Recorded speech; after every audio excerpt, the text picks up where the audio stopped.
talk today about the implications and applications of what Dr. Oliphant was talking to us about, the image of God in man, particularly the fact that we are created in the image of the Logos, the Word. It gives us the Word inscripturated, and because of that we can understand the Word inscripturated, but moreover we can understand words.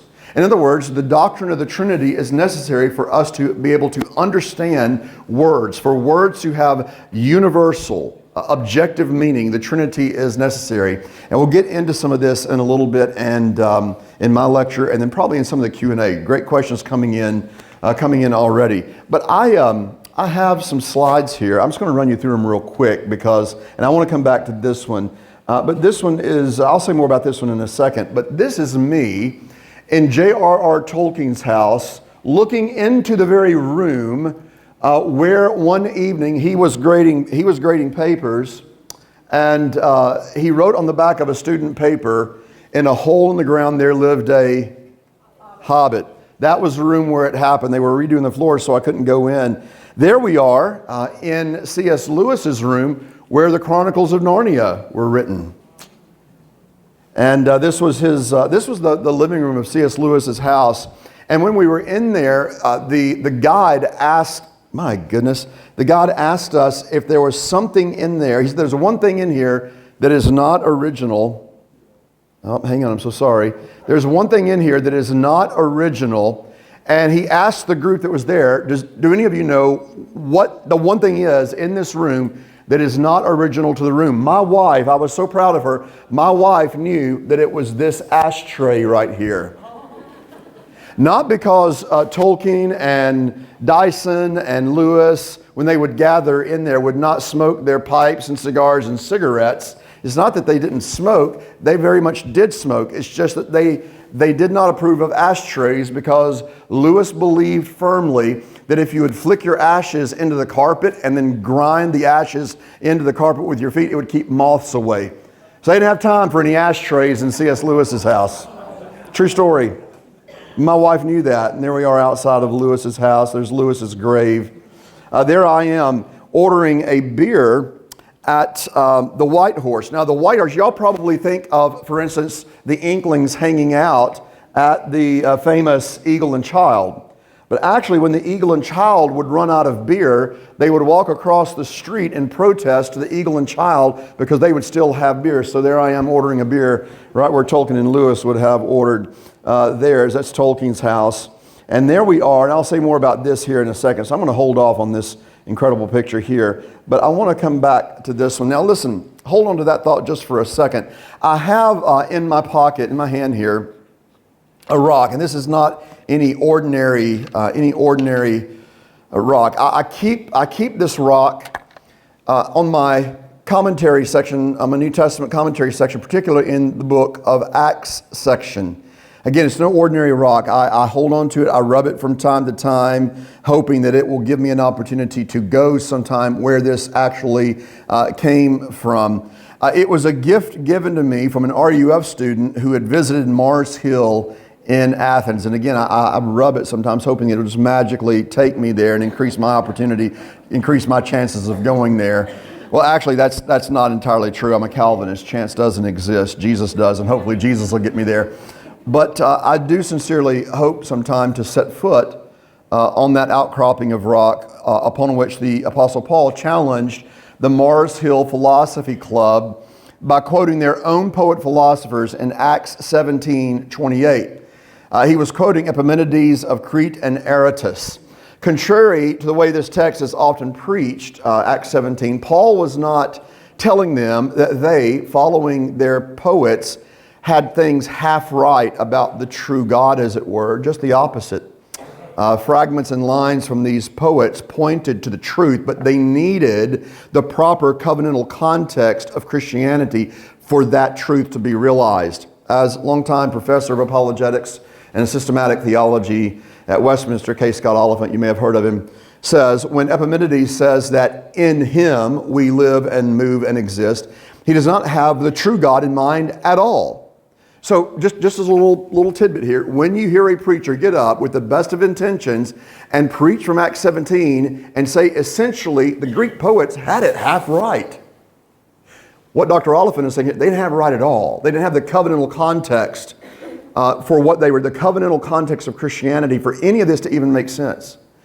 When Epimenides says that in him we live and move and exist, he does not have the true God in mind at all. He is writing about a God of his own creation, a false God.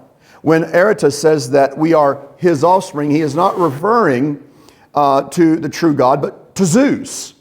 And it simply is not true that we are the offspring of Zeus. These twisted truths have become foolish exchanges of the truth of God for a lie. But when taken back to their rightful place, to the context of Christianity, these are glorious truths. So Paul takes them back. The Greeks had used these ideas to suppress the true knowledge of God. Paul takes them back to communicate the truth about the Creator and Lord. In that sense, Paul is saying, your ideas and concepts can only be true if they refer to the true God. Or even more specifically, your ideas and concepts can only be true if they refer to the Trinitarian God, because only the Trinitarian God is the true God. Dr. Oliphant goes on to say, once placed in their proper context, these ideas of the Greek philosophers come back to their rightful place as absolute truths about the Christian God. That's Paul's point, which he offers as a point of persuasion in his defense of Christianity. Then persuasion is just so vitally important when we think about apologetics, what apologetics actually is. Apologetics is the art of persuasion about the essence of Christ, grounded in the epistemology that alone Christ offers. So we have to think about persuasion as grounded in the Christ, who is the essence of the apologetic task, but he is also the epistemic basis of the apologetic task, how we know what we know, and I'll say more about that in a second. But then by his Spirit, he is the enabler. So you have the essence, the epistemological, and the enablement all here in the Christian worldview. Now, Paul knew that words fitly spoken are like apples of gold in settings of silver. We read about this in Proverbs 25, 11-13. He knew that words communicated the good, the true, and the beautiful purposes of our covenant God in this world. And so what I want us to begin to think about here is, why do words matter? And how is it and why is it that words move us? And the reason that words matter and the reason that words move us is because of everything you heard in the first two lectures. Apart from that covenantal context of Christianity with its doctrine of a triune God, words don't matter and would not move us.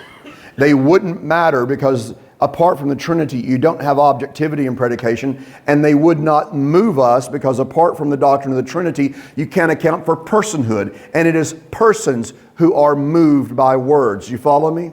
So the doctrine of the Trinity is necessary for words to matter, and the doctrine of the Trinity is necessary for words to move us. And we're going to talk about the way words move us here. Paul knew that words, poetic, beautiful words in their proper context, are persuasive of the only worldview that can account for objectivity in predication, or words actually having meaning, which makes words mean something true.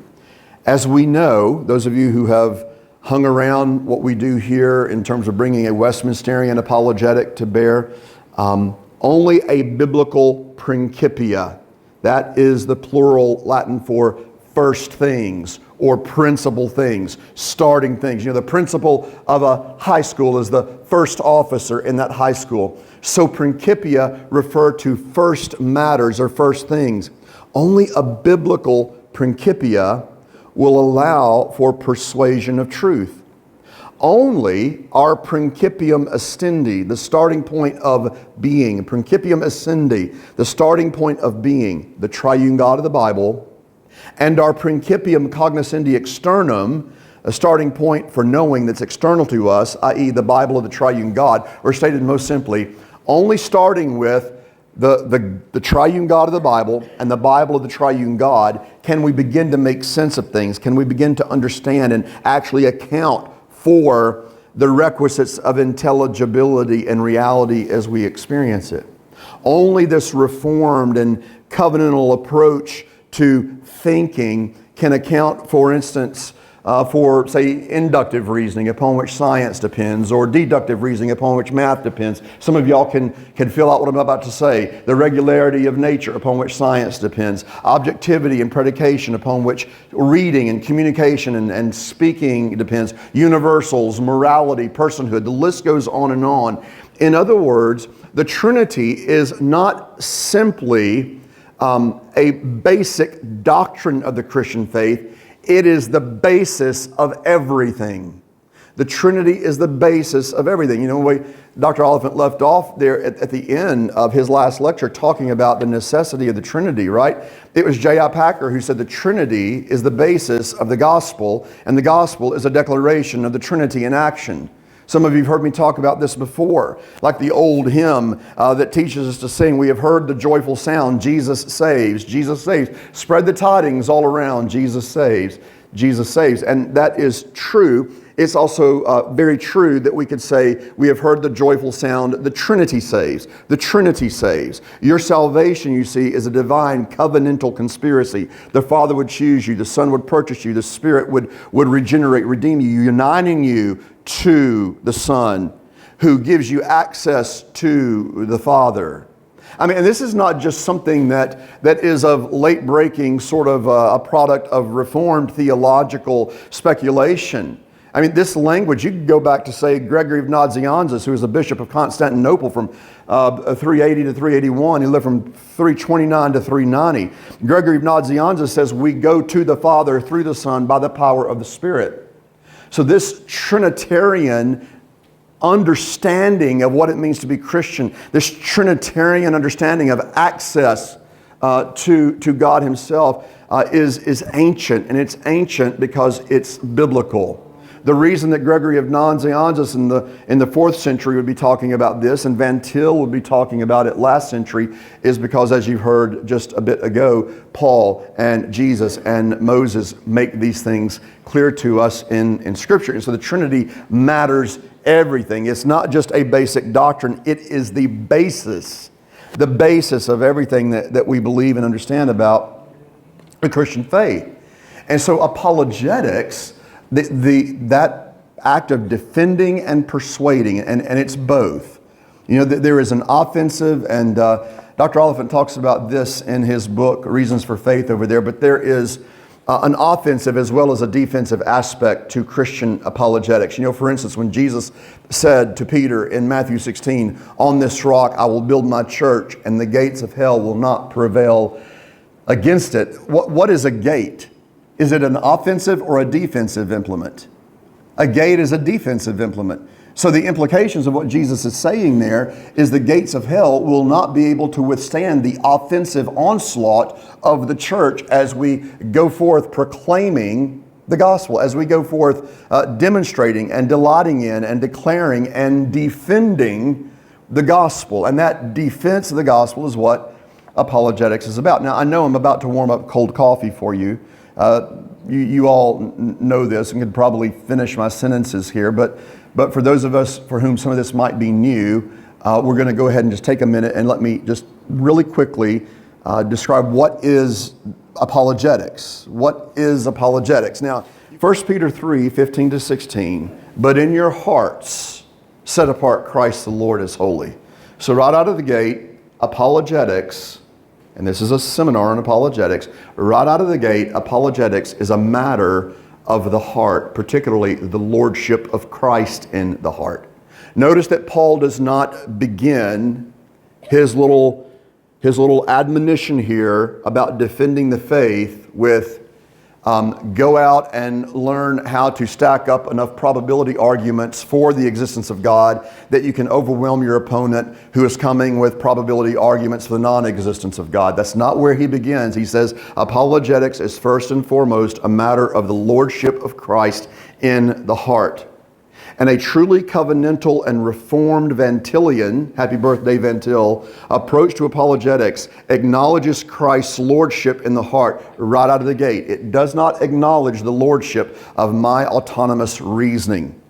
It acknowledges and surrenders to the lordship of Christ. But in your hearts, set apart Christ the Lord as holy. Always be ready to give an apologion in the Greek, an apologetic.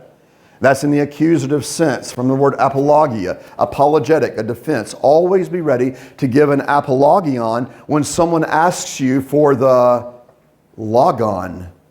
The logon, again, in the accusative of logos, the reason for the elpidis that is within you. So when someone comes and says, why are you as a Christian so full of hope, so full of elpidis, so full of hope? Peter says, give a defense for that hope that you have. When they ask why, give me a logon. What's the reason that you are so hopeful? We are to give a defense of that elpidis, that hope. So right out of the gate, we see that to be an apologist is to be a hope defender. That's what we are called to be as apologists. We are defenders of hope. And that hope is not simply a proposition. That hope, 1 Timothy 1:1, is no less than a person. That hope is Christ. And we are to be hope defenders. So when someone asks you for a reason or a logon for the hope that is within you, we are to give an apologion, a defense. But this do with protetos and phobu. Protetos, gentleness. Right? The clothing of the apologist should be one of gentleness. Or as Paul says in Colossians 3:12, clothe yourselves with gentleness, kindness, patience, and compassion. Right? That's the Christian fashion statement. And so we defend hope from the posture of gentleness and phobu. Not a servile fear, not like a phobia, like maybe some of you have a fear of heights, or you have arachnophobia, fear of spiders or some such thing. But we reverence those with whom we have to do. Because as C.S. Lewis had said, you've never met a mere mortal. If we could see the glory that is going to be revealed in one another, we'd be tempted to all but fall down and worship each other. Or as Francis Schaeffer said, there are no little people. And so we approach people with phobu, fear, reverence, because they are created in the image of God.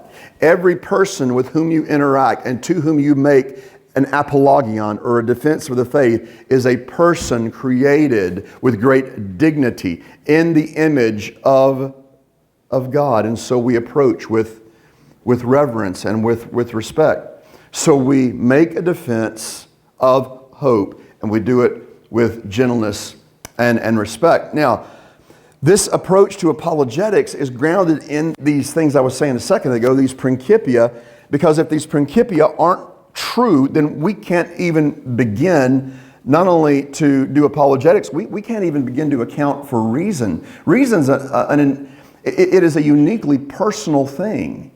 And so, for instance, Dr. Oliphant mentioned a second ago that Thomas Aquinas was influenced by Islamic philosophers. You know, he sort of got his Aristotle through some Islamic philosophers that he was reading. Ibn Rushdi, 1126 to 98, and Ibn Sina are the two primary ones, but there were a number of other ones, Al-Farabi, Al-Ghazdi, Moses bin Maimon, and a handful of other Islamic philosophers that Thomas read and from which he developed his system. In fact, the whole 5 ways of Thomas, you are familiar with the 5 ways of Thomas, are also apparent in these Islamic philosophers.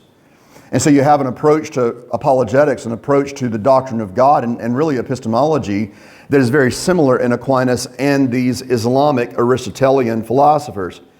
And that's why you have this sort of concretized God in some ways with Thomas. There's a concretization that happens with Thomas because for Islam, Allah is an undifferentiated, non-dynamic, monostatic monad. And if that's the case, if that's what God is, an undifferentiated, non-dynamic, monostatic monad, He cannot be known. And if He cannot be known, then we do not have a divine basis for our very concept of personhood. Now, you were warned, this is seminary on Saturday, okay? So I know some of y'all laugh, what in the world was all of that? Judy, you're like, throw me, yeah. So put it this way. What is the primary distinction between a Christian view of God and an Islamic view of God?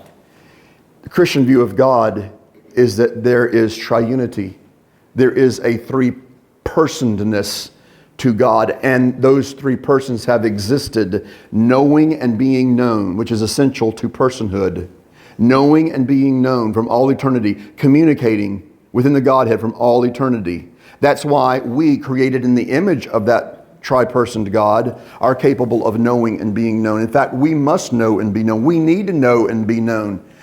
If, however, God is what we see with Islam, an undifferentiated, non-dynamic, monostatic monad, there is no eternal covenanting or relating or interpersonal relating or knowing and being known. I mean, think about that. Something as basic as our need for community, your need to know and be known, to be in community, is explained by virtue of the fact that you are created in the image of the triune God. Islam cannot account for that. Ultimately, Allah is impersonal, cannot be known. And if impersonal, you can't account for logic according to a non-Trinitarian concept of God. You think, well, wait a second, David, you're going to have to explain that for me. You have to explain that, because I know of Islamic mathematicians, and they certainly employ deductive logic when they do math. Well, of course, but they're not getting that deductive logic or the ability to account for deductive logic from an Islamic worldview. They're having to borrow it from the only worldview that it can account for deduction, and that's the Christian worldview, because only the Christian worldview, beginning with this triune God who knows and is known and can communicate and can reveal, and the second person of which is, after all, the Logos. Only the triune God can account for logic, and because only the triune God can account for personhood, then only the triune God can account for logic. And you say, well, wait a second, David. Logic doesn't have anything to do with personhood. I mean, logic, okay, for instance, here's one piece of candy plus another piece of candy equals two pieces of candy. That's deductive reasoning. You say, well, David, there's nothing personal about that. That candy is not a person. You're right, but it's not the candy doing the math. A person is doing the math. A person is employing deductive logic. So logic requires personhood, and only the triune God can offer that. Only the Christian worldview can offer us that. And so from the standpoint of epistemology, the Trinity is necessary. From the standpoint of soteriology, salvation, the Trinity is necessary. And so we are talking here about a Trinitarian approach to apologetics. Maybe we can get more into this when we get into the Q&A. But when I talk to seminary students, I have two maxims for them, two maxims. For ministerial candidates, I say, number one, pride will beat you out of the ministry, or the ministry will beat the pride out of you. I've seen it over and over and over again. Pride will beat you out of the ministry, or the ministry will beat the pride out of you. Number two, ministry is hard. John Stott says that depression is the occupational hazard of the ministry. Whereas David Martin Lloyd-Jones says that in order to be a pastor, one must have the heart of a child, the mind of a scholar, and the height of a rhinoceros. So ministry's hard. And because of that, you need traveling partners. You need a posse going with you. Now, for me, my traveling partners, and there are many, but three of the primary ones are the birthday boy, Cornelius Van Til, 1895 to 1987. It's Cornelius Van Til who makes it intellectually untenable that I could possibly doubt the Christian worldview. Let me say that again. It's Cornelius Van Til who makes it intellectually untenable that I could legitimately doubt the Christian worldview. I can't even account for the concept of doubt if Christianity is not true. And Lewis is going to kind of come in and say something kind of similar to this here in a second. Jonathan Edwards, 1703 to 58, gives me an example of someone who preached the Christian worldview. So Van Til makes it impossible for me to doubt the Christian worldview. Edwards gives me an example of how you preach the worldview. But it was C.S. Lewis, 1898 to 1963, who makes me want to believe the Christian worldview is true. He gives me beautiful words that objectively mean what they mean, but it's not just that they matter, they they move. And I want to hone in here on this second maxim. Again, this past summer, I was lecturing in London with some other Westminster professors, and I managed to spend a couple of days in Oxford, as some of you know. And a dream come true for me was to visit the Kilns, the home of C.S. Lewis. And so Diane and Lydia and I made the trip across the Atlantic. And one of the things that I most wanted to do was to shoot video of reading two of my very favorite passages from C.S. Lewis' corpus. And so I stood in front of the lions at Trafalgar Square in London, and Lydia caught video of me reading from the story in the silver chair of Jill Pole, whose misbehavior had resulted in her friend, Eustace Scrubb, going off a cliff to his demise. And so she awakens in this field, weeping and crying her eyes out and dying of thirst. But it's a strange, kind of mystifying world in which she finds herself, right? I'm not going to give any spoilers. You can go read it for yourself in the silver chair. But there you have this lion that Lewis likens to the lions at Trafalgar Square. That's why we had to go there. And I read that passage in front of the lions at Trafalgar Square. But these lions represent this lion in the silver chair, whom Lewis describes as having the ability to draw you to himself bit by bit, and you don't even realize you're being drawn until you find yourself square between his giant forepaws. And so though Lewis would have been what we would traditionally describe as an Arminian in his understanding of the way salvation works, there are times in which when you read him, particularly in the Chronicles of Narnia, he sounds like sort of an inconsistent Arminian and a bit of a happy Calvinist, because again Aslan is drawing Jill to himself, and she's trying to negotiate with him about where she's going to get a drink of water. Again, it's one of my favorite passages. I'll leave you to read it for yourself. But the other thing that I wanted to read was here, and this is in the garden where Lewis, little flower garden, where he and his wife, Joy Davidman, who lived from 1915 to 60, would sit together in the afternoons, and she would crochet, and he would read. And I wanted to read the opening passage of A Grief Observed. This book was written in the wake of Joy Davidman's death. And on the one hand, it was like this stream of consciousness journaling session as Lewis processed his paralyzing grief. On the other hand, some have observed these hot, searing, agonizing words as Lewis at his poetic best. You'll have to decide for yourself. On the one hand, as I understand it from a friend of mine who is probably one of the foremost Lewis scholars in the world, Andy Asmus, said that Lewis allowed himself, after Joy died, he allowed himself 3 of those little composition notebooks, those little black and white composition notebooks, and he was just going to sit down and write whatever he was feeling. Whatever came out would come out, and when he got to the end of it, that was it. And it was actually published under a pseudonym, N.W. Clerk.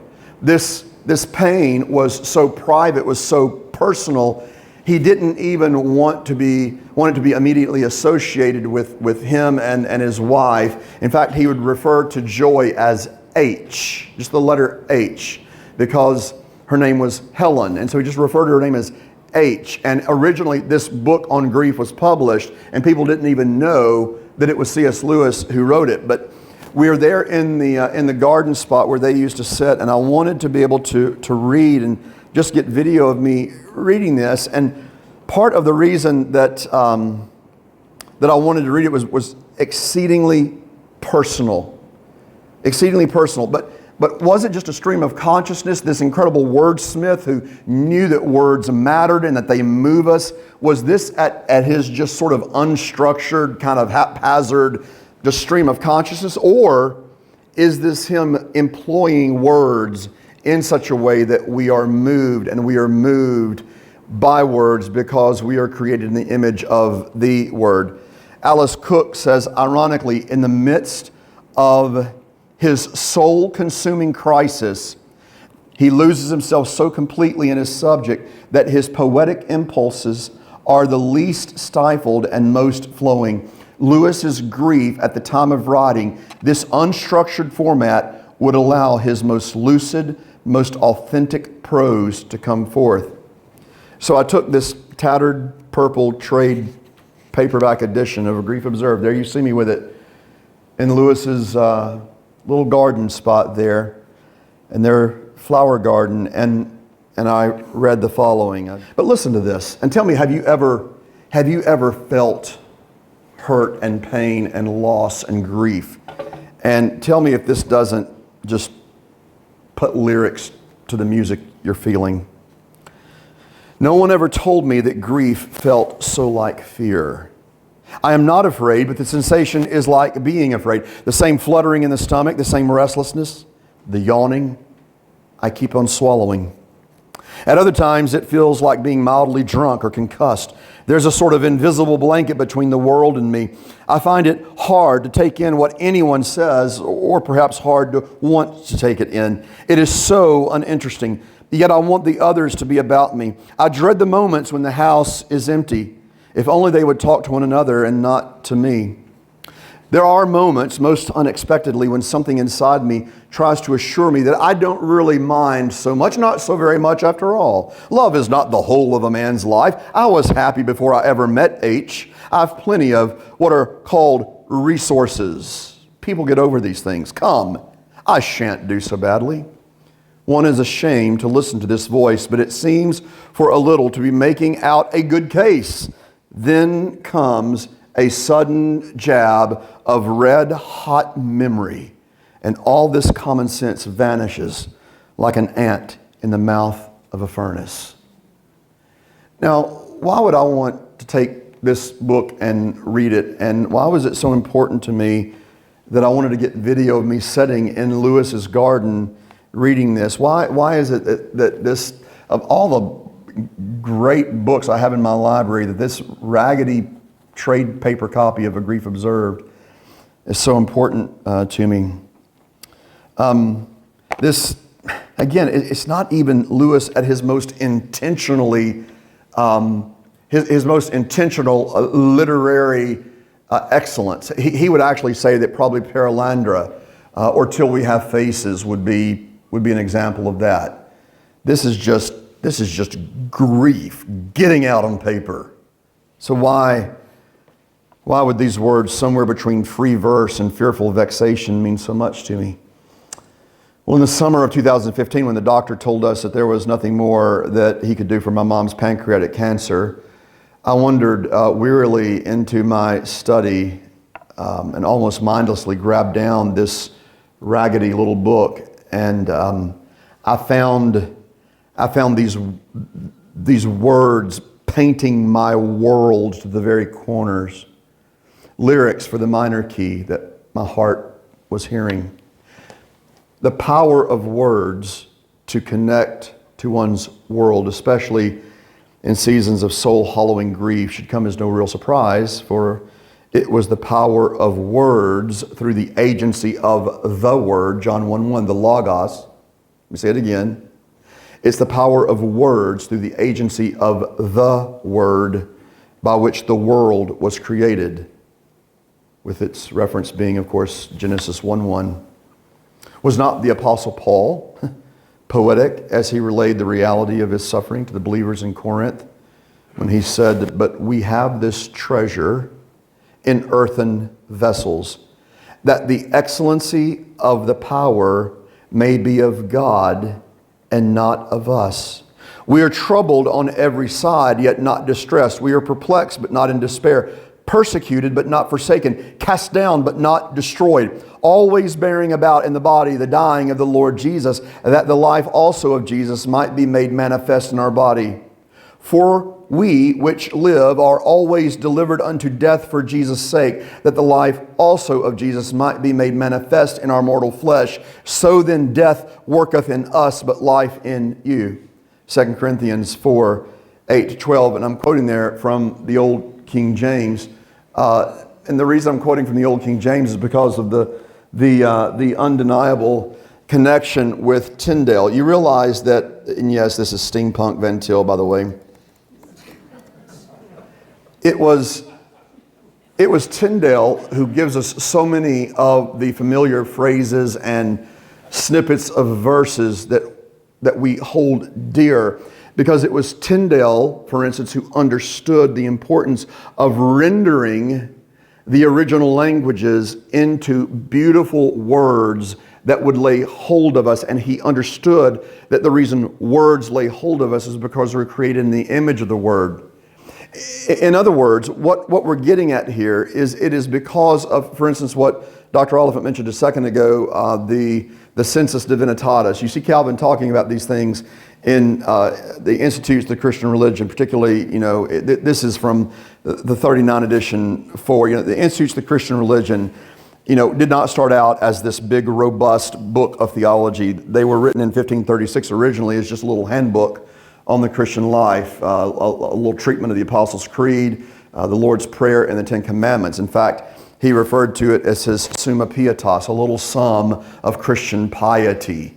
The book catalog that first came out advertising the institutes, there was a list of very important books and very important titles, none of which any of you have heard of, and yet Calvin's book was referred to as a book by Il Gal, some Frenchman, is the way that it was advertised.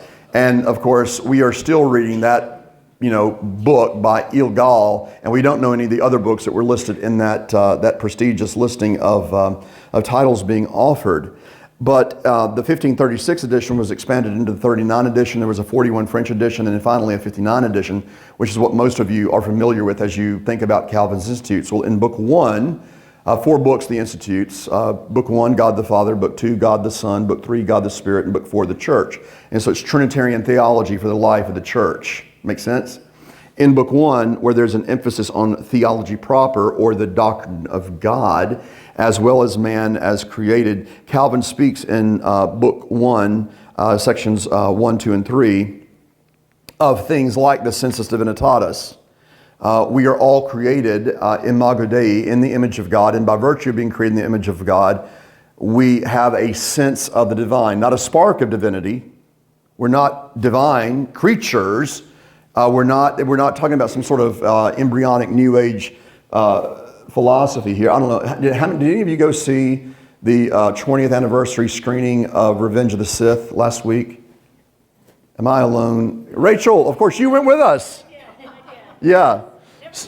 Never seen it before. And so we knew that there was the need for sanctification in her life, and so we took her with us.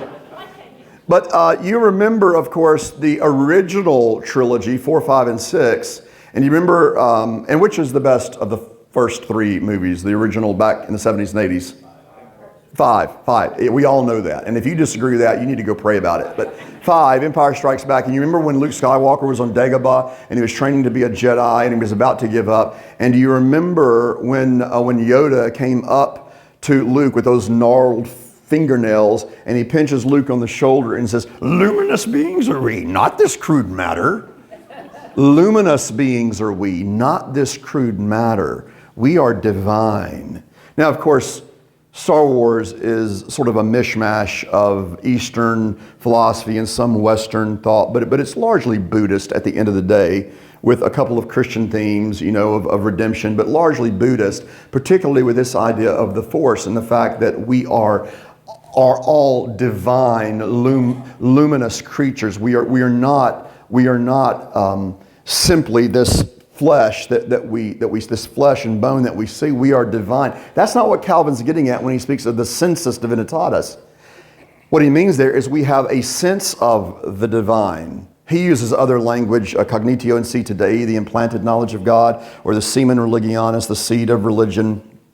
All mean the same thing. But what Calvin's getting at there is by virtue of being created in the image of God, every human being, without exception, knows the God in whose image they're created. That's the point of Romans 1.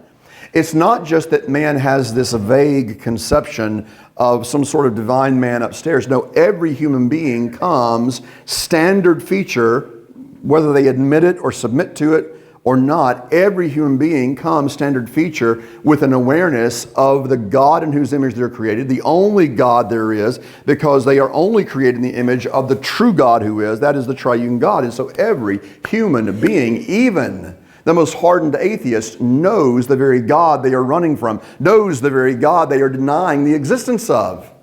Think of it this way. You think back to the four horsemen of the neo-atheist apocalypse in the early 2000s, Daniel Dennett, Christopher Hitchens, who sadly passed away on December 15, 2011, Sam Harris, Richard Dawkins. You think of more, modern day sort of the sons of the horsemen of the apocalypse, people like the cosmic skeptic, Alex O'Connell. These are very successful, vociferous atheists, and yet they themselves are walking, talking, living, breathing, personified revelation of the God that they are trying to deny. You follow me? Every human being is personified revelation of the God in whose image they're created. Now, because of that sense of the divine, because of that awareness of the God who is, because we are imagers of God, words matter. If there is no God, words are at best cultural conventions. If the triune God does not exist, in fact, if I'm a materialist atheist, and I believe that we are not created in the image of God, all we are just accidental bags of biology. If I'm a materialist, then what is a word? A word is simply physical vocal cords vibrating, moving physical air that moves physical bones and nerves in your ear, that sends physical signals to the physical mass in your head called a brain, and neurons and chemicals react physically. Words have no objective meaning. They are simply a matter of matter. But even that statement, words are simply a matter of matter, can't even mean what it means, because words can't mean anything. Do you realize the absolute absurdity of trying to conceive of existence apart from the reality of the Trinity? But because we're created in the image of God, and because the Logos, that second person of the Godhead, words not only matter, they move us. And so the very task of apologetics is not just possible, but ultimately unavoidable, because we are created in the image of the triune God, and you and I now, in the process of sanctification, are being renewed, restored, conformed to the Logos himself. That is the basis of our very hope for apologetics. But in your hearts, you who are created in the image of the Logos, set apart the Logos as Lord in your hearts, and then get about the task of apologetics. Words that are beautiful because Christ is beautiful. He is not just the meaning behind all of reality, but the only way we can conceive of beauty and truth and goodness. So this book, I take it down when we realized there was nothing that could be done for my mom, and it just painted my world so accurately what I was feeling. And then comes a sudden jab of red hot memory, and all that common sense vanishes like an ant in the mouth of a furnace. The power of words to connect to one's world is undeniable. Again, Paul says it, does he not? Lewis, as is widely known, was part of a literary club called the Inklings. We tried to get into the Eagle and Child, but it's closed down for now. They're rehabbing it and renewing it. It was known affectionately to the Inklings as the Burden Baby, the Eagle and Child, the Burden Baby. But again, it was closed for renovations, so we went over to the White Horse Inn, as you saw. But the point is, this friendship, this group of writers and thinkers, they breathed life into one another's lives and labors. They were a heady group of some pretty heady Oxford writers, and so they called themselves the Inklings. I ordered a beer at the White Horse Inn while wearing my C.S. Lewis t-shirt. I had my picture made at the very bar where philologist J.R.R. Tolkien, 1892 to 1973, would have ordered countless pints of English ale throughout the years of their camaraderie. I was clearly the tourist in that quaint little pub. But along with visiting the kilns, C.S. Lewis's house, there was one thing that mattered most to me, one thing that I so desperately wanted to do while I was over there that mattered as much to me as visiting Lewis's house.